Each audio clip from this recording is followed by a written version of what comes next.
25 years of experience in EISA for me is probably more special because I'm one of the first starters in a group with 5. And we started with only one Camera of the Year election, and nowadays we are electing all together about 50 awards in every part of our wonderful imaging and sound world.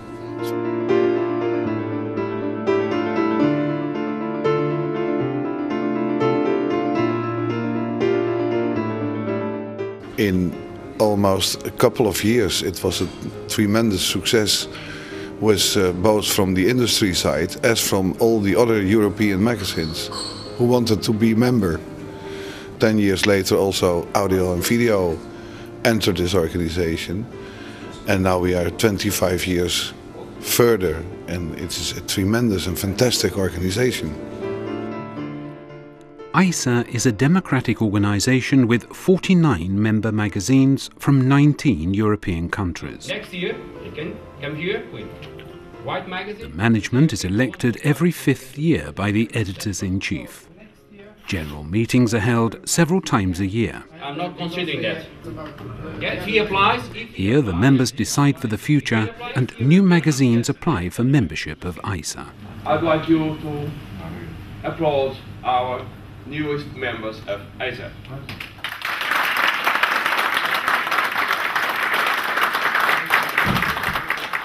But the most important effort is the day-to-day work of the editors and their editorial staff. They write thousands of test articles every year, and these articles are the basis of the EISA jurors' work. You can't have that all evening because the official opening of the EISA is there, so she has to be there. The magazines have their own test facilities. The EISA awards are very special since we are, as far as I know, the only ones who give awards on the basis of real testing. We don't give awards because the secretary of one of the big bosses in Korea or Japan has beautiful eyes. We don't give awards because they promise us a very interesting advertising contract. We don't give awards on the basis of a press release. What our members do is they test all the products in their own laboratories in their own way, and then they come to the general meeting and discuss about their results individually. The editors keep close contact with the industry, getting information about the newest market development. Occasionally they visit factories where they inspect the production sites and have fruitful discussions with the R&D teams. But the jury members have a time-consuming job, and the time spent on travelling has to be kept at a minimum.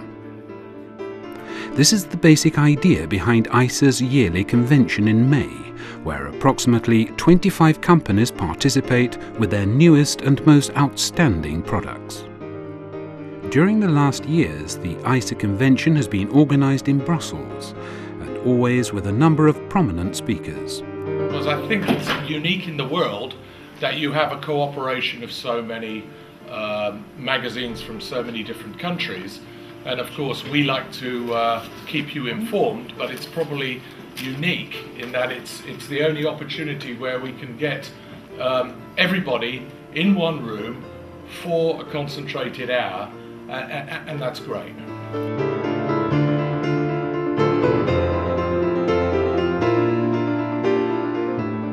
Here, the management team from JVC's K2 project.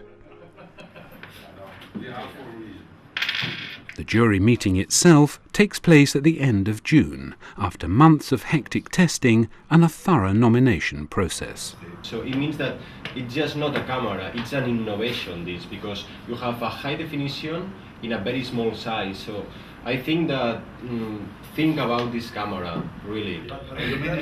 Last year, EISA established a convergence panel covering the growing segment of products that cannot be categorized strictly as either photo, video, audio, or in-car electronics. The members of this panel are selected from EISA's main jurors, with Fotios Fotiadis from Greece as panel manager. Laptops, but with multimedia I think that the main reason why EISA has been growing and then managed to go to that point has mainly to do with the fact that we have been always able to look around us, to look for new tendencies of the market, open our eyes, and even define for ourselves new tendencies in the market. Everyone say EISA! There we go.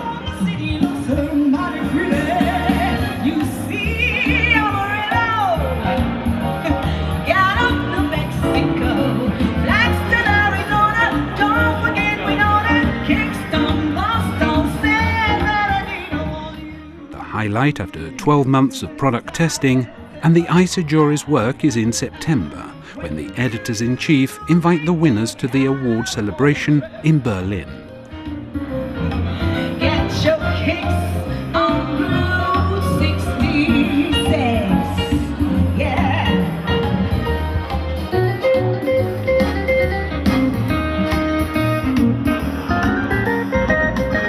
Here everyone meets in a relaxed atmosphere to receive the award trophies in the categories of photo, video, audio, convergence and in-car electronics.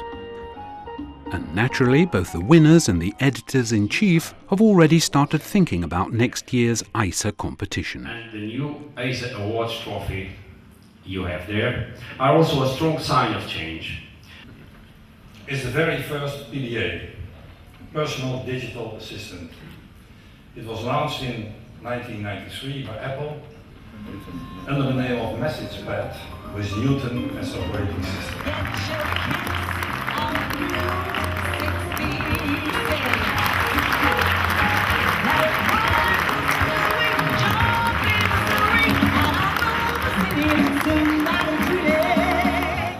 Please welcome Ken Ishiwata.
"25 years of experience in EISA for me is probably more special because I'm one of the first starters in a group with 5. And we started with only one Camera of the Year election, and nowadays we are electing altogether about 50 awards in every part of our wonderful imaging and sound world.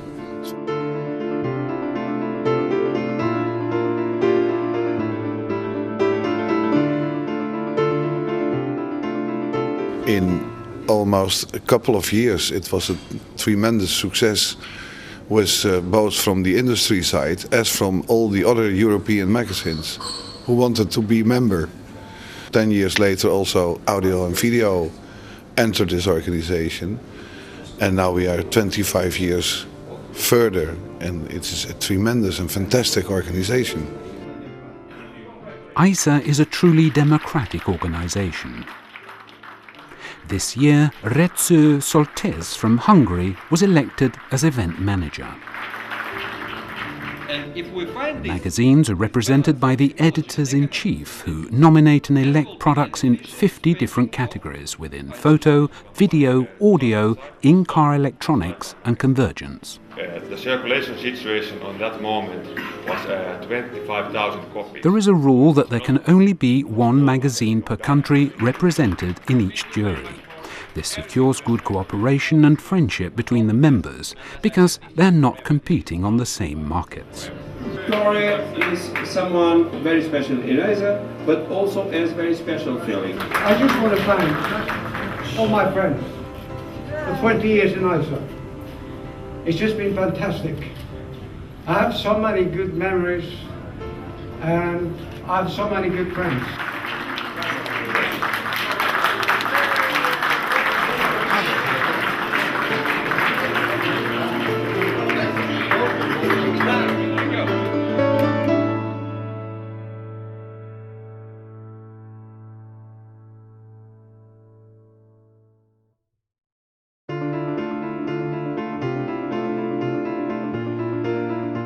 The EISA awards are very special since we are, as far as I know, the only ones who give awards on the basis of real testing.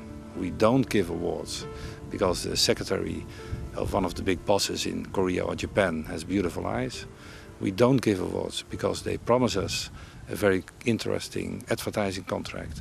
We don't give awards on the basis of a press release. What our members do is they test all the products in their own laboratories in their own way, and then they come to the general meeting and discuss about their results individually. That means that Russia can have a different result for a product than, for instance, Germany or Denmark or whatever. And that discussion takes a lot of time, but in the end we always agree on one specific product. Each member magazine has one vote. So the big trick is always to gather for your product that you favor from the beginning the most votes. And then in the end we say, okay, out of 13, in the video panel for instance, we have 9 votes for this product and then that product wins.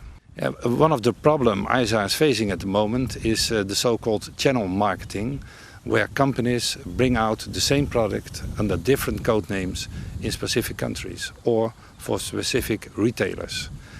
In this way, retailers can sell at the lowest price without hurting other retailers. For EISA, the problem is that if we award a television set, we have to be sure that in at least 10 different countries throughout Europe, that set has to be on the market under the same name. And more you see that that is not the case. So then we have to decide for different code names behind each other, which is terrible for the logo.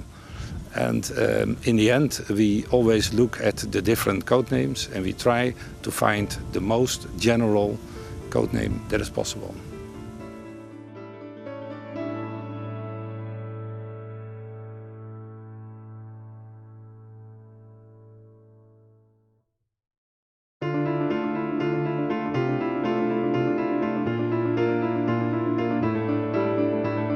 We have been involved as Delft University in the EISA Green Award from the very beginning.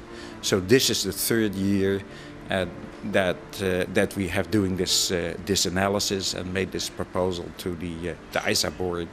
And we have been very happy that each year we could declare a clear winner of the award. Yeah. What we are doing first is unpacking the product as they come in, and analyze the packaging materials, the volume of the boxes, the buffers and everything connected with that. And that's the first part of our environmental analysis of the products. In the whole evaluation, packaging get a so-called multiplication factor of 1, which means that on one hand it's less important than other factors like energy consumption, for instance, but it still counts, particularly today, because a lot of these products are produced in Asia and transported over long distances overseas. The winner scored good on packaging, but there was one outperforming, but the winner scored consistently among the best, so that's a good performance and by far the best on energy consumption. We put this product up to the